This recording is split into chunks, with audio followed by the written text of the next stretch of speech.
வாயை திறந்தாலே போய் என்னது இது என்னது இது எல்லா ஆதாரமும் கையில் இருக்குது. யார் கொடுத்தா தெரியுமா? நீ எதிர்பார்க்காத ஒரு ஆள் அப்படின்னு வந்து ஒரு பயங்கரமான ஒரு ட்விஸ்டோட இப்போ தங்கமயில் குடும்பத்துடைய மொத்த அட்ராசிட்டியும் வெளியே தெரியறதுக்கான ப்ரெடிக்ஷன் தான் அது. ஸோ இப்போ வந்து பார்த்தீங்க அப்படின்னா வந்து மீனாவுக்கு தலையில் ஒரு இடி விழுந்த மாதிரி இருக்குது.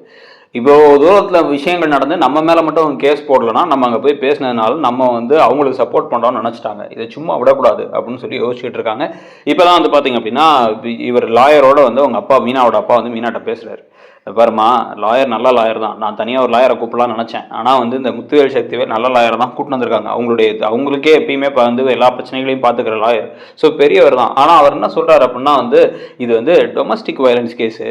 இதில் வந்து அந்த பொண்ணே வந்து கையெழுத்து போட்டு கொடுத்ததுனால வேறு வழியே இல்லை. இதை கேஸாக ஃபைல் பண்ணணும். இல்லை அப்படின்னா அவங்க சொல்கிற டேர்ம்ஸுக்கு ஒத்துக்கணும். அவங்க என்ன சொல்கிறாங்களோ அதை கேட்கணும் அப்படின்னு சொல்கிறாரு. ஸோ உங்கள் குடும்பத்தை வேணால் பேசி பார்த்து வந்து தங்கமயில திருப்பி வீட்டில் சேர்த்துக்கிறோம், வரதட்சணை கேட்டலாம், கொடுமைப்படுத்த மாட்டோம்னு எழுதி கொடுக்க சொல்லு. கொடுத்தா இப்பவே அனுப்பிடுவாங்க. கேஸ் ஃபைல் பண்ணிட்டா சின்ன பிள்ளைங்க வரைக்கும் எல்லாரும் பேரும் தான் இருக்கு, பெரிய பிரச்சனை ஆயிடும் அப்படின்னு சொன்ன உடனே இப்போ மீனாவுக்கு பெரிய ஷாக் ஆகுது. ஷாக் ஆகிட்டு இப்போ என்ன யோசிக்கிறாங்க அப்படின்னா வந்து ஏன்பா வரதட்சணை கொடுமே பண்ணாமல் ஏன்பா வரதட்சணை கொடுமை இனிமே பண்ண மாட்டோம்னு எழுதி தரணும் அப்படின்னா வேற வழி இல்லைம்மா, அவங்க பொய் கேஸ் போட்டிருக்காங்கிறாங்க. இப்போ தான் டக்குன்னு வந்து மீனாவுக்கு ஒரு ஐடியா ஒன்று தோணுது. அந்த ஐடியா தோணுனே சரி ஓகே அப்படின்ட்டு வந்து டக்குன்னு என்ன பண்ணுறாங்க, அப்பா எனக்கு ஒரு மணி நேரம் டைம் கொடுங்கப்பா, இந்த பிரச்சனையை எப்படியா தீர்த்து வைக்க ட்ரை பண்ணுறோம் அப்படின்ட்டு டக்குன்னு போயிட்டு இந்த பக்கம் பழனி வேலை கூப்பிட்றாங்க.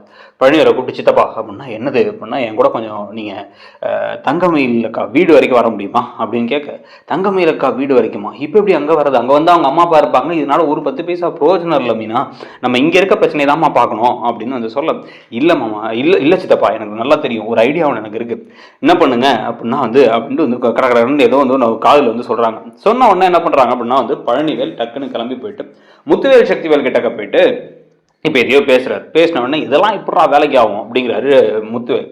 உடனே சக்திவேல் இல்லைண்ணா இவன் சொல்கிறது கரெக்டு தான், இது அப்படி தான், இது கரெக்டாக இப்படி வச்சாதான் வேலைக்கு ஆகும், இது நான் என்ன பண்ணுறேன்னு நான் பாரு அப்படின்னு என்ன பண்ணுறாருன்னா சக்திவேல் இப்போ என்ன பண்ணுறாரு, டே அந்த அம்மா ஃபோன் நம்பர் கொடுறான் அப்படின்னு கேட்க உடனே பழனிவேல் சொல்கிறாரு யாருக்குடா கால் பண்ண போகிறாங்கன்னு பார்த்தா டக்குன்னு சக்திவேல் இப்போ என்ன பண்ணுறாரு அப்படின்னா வந்து கால் போயிட்டே இருக்கு, ரிங் போகுது, எடுக்கிறது யாருன்னு பார்த்தா பாக்கியம் எடுத்து ஹலோ யாரு அப்படின்னு வந்து கேட்க, நான் தான்மா சக்திவேல் பேசுகிறேன், கோமதியோட அண்ணன் ஞாபகம் இருக்கா அப்படின்னு, நீங்களா சொல்லுங்க அப்படின்னா, பாருங்க இப்போதான் கரெக்டாக எல்லா விஷயத்தையும் பண்ணியிருக்கீங்க, நான் சொன்ன மாதிரியே கரெக்டாக செஞ்சிட்டீங்க, எப்படியோ உங்கள் பிளான் வந்து இப்போ ஒர்க் ஆகிடுன்னு தோணுது, ஆனால் இந்த சமயத்தை நீங்கள் தாமதிக்கக்கூடாது. இப்போ தான் எனக்கு வந்து அவங்கள மடக்கிறதுக்கு சூப்பராக ஐடியா கிடச்சிருக்கு, நானும் அவங்களுக்கு சப்போர்ட் பண்ணுற மாதிரி இங்கே தான் நின்றுட்டுருக்கேன், ஆனால் என் மனசில் என்ன இருக்குங்கிறது உங்களுக்கு தெரியும்ல அப்படின்னா, தெரியும் எனக்கு எப்படி இருந்தாலும் என் பொண்ணு அங்கே போய் வாழணும் அவ்வளோதான், இல்லை அந்த குடும்பமே கம்பி எண்ணணும் அப்படின்னா எனக்கு கூட கம்பி எண்ணணும் தான் ஆசை, ஆனால் யோசிச்சு பார்த்தா வந்து இதுதான் உங்கள் பொண்ணுக்கு கரெக்டான டைம்.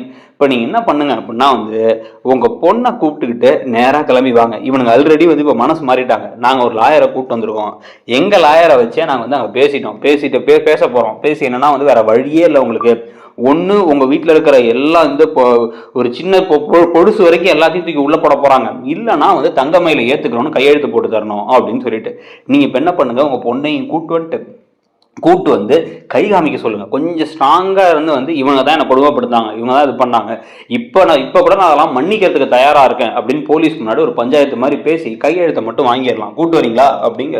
இல்லை அவங்க வந்து உளறிட்டா அப்படின்னா நீங்கள் தான் அதை பார்த்துக்கணும், உளராமல் கரெக்டாக கூட்டு வந்துருங்க, கூட்டு வந்தால் இங்கே இருக்க எல்லா பிரச்சனையும் நம்ம சரி பண்ணிடலாம், சரி பண்ணிவிட்டு உங்கள் பொண்ணை வந்து அவங்களோடைய அனுப்பிச்சி விட்டுறலாம் அப்படின்னு வந்து பேசினோடனே வந்து இல்லை அது இவ்வளோ கூட்டு வர்றது நீங்கள் கூட்டு வாங்க நான் பார்த்துக்கிறேன், நம்ம லாயர் இருக்காரு எல்லாம் இருக்காரு, எனக்கு அந்த குடும்பம் நல்லா இருக்கக்கூடாது, அதுதான் எனக்கு தேவை, அதுக்காக தான் இவ்வளோ விஷயத்தையும் நான் பண்ணிட்டு இருக்கேன் புரியுதா, அதனால நீங்கள் கூட்டு வந்து இப்போ கையெழுத்து வாங்கலாம், லேட் பண்ணீங்கன்னா இவங்க எஃப்ஐஆர் ஃபைல் பண்ணுவாங்க, எஃப்ஐஆர் ஃபைல் பண்ணால் அவங்கள தூக்கி உள்ளே போட்டாங்கன்னா உங்கள் பொண்ணு கடைசி வரைக்கும் வாழா வெட்டி அங்கே இருக்க வேண்டியதான், இவனை உள்ளார போயிட்டு ஜாமீனில் வெளில வந்துடுவாங்க, இந்த கேஸ்க்கு எப்படி ஜாமீன் கிடச்சிடும்.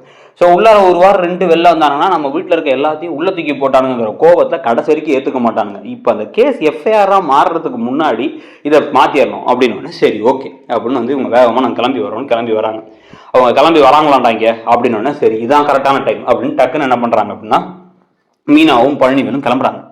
எங்கடா அவங்களாம் இங்கே வராங்க, இவங்க இங்கே அங்கே போகிறாங்கன்னு பார்த்துட்டு இருந்தா நேராக கிளம்பி அவங்க அங்கே போயிட்டு அங்கே போகும் பொழுதே வந்து பார்த்தா இவங்க பார்க்குறாங்க. அப்போ தான் வீட்டு வாசல்லேருந்து ஆட்டோவை பிடிச்சி ஆட்டோவில் ஏறி தங்கமயில் நடுவில் கூப்பிட்டு தங்கமயில் பயந்துகிட்டே போகிறாங்கம்மா, அங்கே ஏதாச்சும் கேள்வி கேட்டால் எனக்கு பயமாக இருக்குமா, அது மட்டும் இல்லாமல் அவங்க அத்தனை பேர் இருப்பாங்கம்மா, அவங்க நான் என்ன உங்களை கொடுமையாக படுத்துறேன்னு கேட்டால் என்னம்மா சொல்கிறது அப்படின்னா ஆமாம் படுத்துனீங்கன்னு சொல்லுடி. இப்போதைக்கு இந்த பிரச்சனையை முடிக்கணும்னா இதான் ஒரே வழி. யார் கேட்டாலும் என்ன கேட்டாலும் ஆமாம் குடும்பப்படுத்தினாங்க, என்னை டார்ச்சர் பண்ணாங்க, என் வயிற்று இருக்க கருக்கலை இவங்க தான் காரணம் அப்படின்னு எல்லாத்தையும் சொல்லு. சொன்னதுக்கப்புறமா வேற வழியே கிடையாது, கேஸ் போட்டுருவோம், உங்கள் வீட்டில் இருக்க அத்தனை பேத்தி உள்ள தெரிடுவோம் அப்படின்னு சொல்லும் பொழுது அப்போ என்ன நடக்குங்கிறத பார்த்துக்கலாம் அப்படின்னு. சரி ஓகே அப்படின்னு வந்து பேசிகிட்டு இருக்காங்க. உடனே இப்போ கிளம்பி இவங்க ஆட்டோவில் போக இப்போ மீனா வந்து அங்கே இறங்குறாங்க. இறங்கி வந்து மீனா இதெல்லாம் வேலைக்கு ஆகுமாம்மா அப்படின்னு பழனிவேல் கேட்க, சித்தப்பா கண்டிப்பாக வேலைக்கு ஆகும், எனக்கு போன தடவை வரும்போதே கரெக்டாக தெரிஞ்சு இந்த இடத்துல என்ன பண்ணால் போதும், யார் இந்த வீட்டில் வந்து எப்படி அப்படிங்கிறதெல்லாம் எனக்கு வீட்டுக்கு வந்த போதே கொஞ்சம் புரிய ஆரம்பிச்சிருச்சு. நான் பார்த்துக்கிறேன் சித்தப்பா, நீங்கள் கூட மட்டும் வாங்க அப்படின்னு உள்ளார போய் தங்கமயில் வீட்டு கதவை தட்டுறாங்க. அதே சமயத்தில் அங்கே தங்கமயில் வந்து பார்த்தீங்க அப்படின்னா ஆட்டோ விட்டு இறங்கி தங்கமயில் வர, தங்கமயில பார்த்தோன்னே சரவணன் அப்படியே அடிக்கிறதுக்கு கோவமாக போகிறாரு. ஏய் உன்னை உயிரோட விட மாட்டேன்டி அப்படின்னு போக டக்குன்னு போலீஸ்காரங்க பிடிச்சி தள்ளுறாங்க.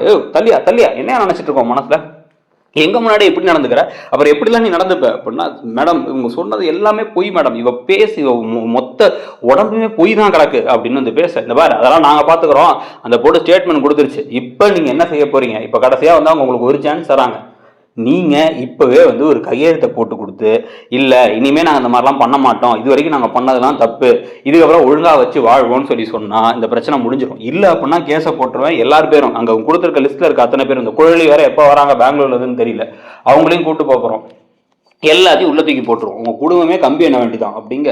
இதெல்லாம் ரொம்ப அபாண்டம் மேடம், இதெல்லாம் ரொம்ப தப்பு அப்படின்னு எல்லாம் மாற்றி பேசிக்கிட்டு இருக்கும் பொழுதுதான் வந்து அதுக்கான தேவையே இல்லை அப்படின்னு ஒரு குரல் கேட்கு. திரும்பி பார்த்தா மீனா நின்றுட்டு இருக்காங்க, கூட பழனி வேணும் உள்ளார வந்தோன்னா என்ன தேவையே இல்லை அப்படின்னா வந்து இந்த பக்கம் லைட்டாக அந்த இவங்க முடிக்கிறாங்க. பாக்கியம் முடிச்சிட்டு இருக்கும் போதே வந்து இவங்க போட்டது எல்லாமே பொய் கேஸ் மேடம், இவங்க சொல்றது எதுவுமே உண்மை கிடையாது.